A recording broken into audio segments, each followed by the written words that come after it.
I was in Sutherland Springs, in that beautiful sanctuary where a monster murdered innocent people. I've been to too damn many of these.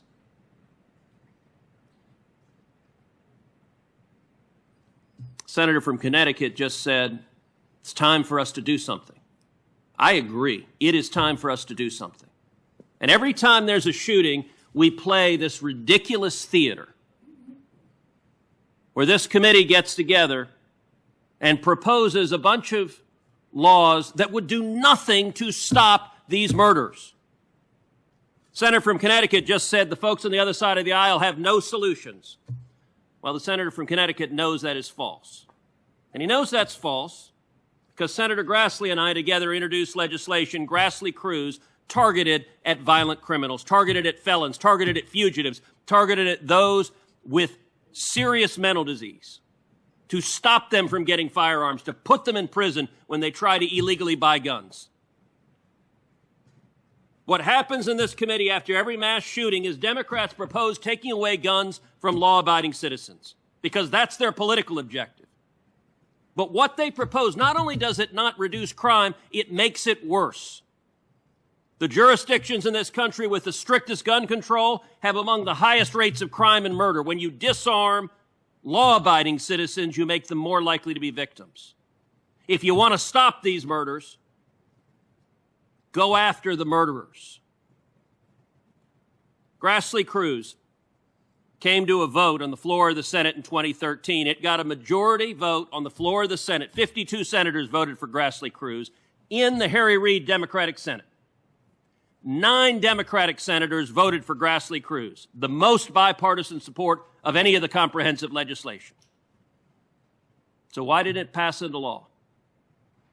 Because Democratic senators, including many of the senators in this room, including the senator from Connecticut who just said Republicans have no answers, filibustered the law and prevented it from passing, demanded 60 votes. If Grassley-Cruz had passed into law, Sutherland Springs very likely would not have happened. Why is that? Because the shooter there, the murderer there, had a conviction in the Air Force that the Obama Air Force failed to report to the background check system, and Grassley-Cruz mandated an audit of all of the convictions to make sure the background check database has those felonies in it.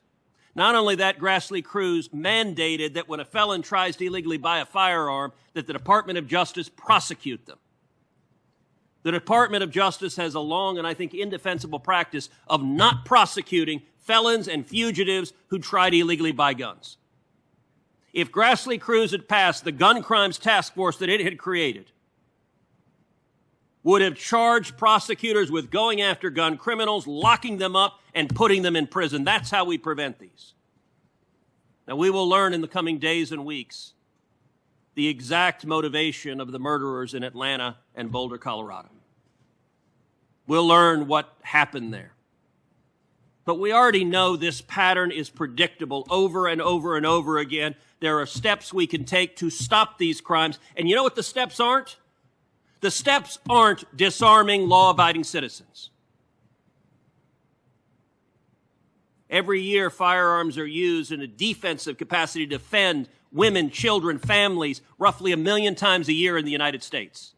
And the Democrats who want to take away the guns from those potential victims would create more victims of crimes, not less.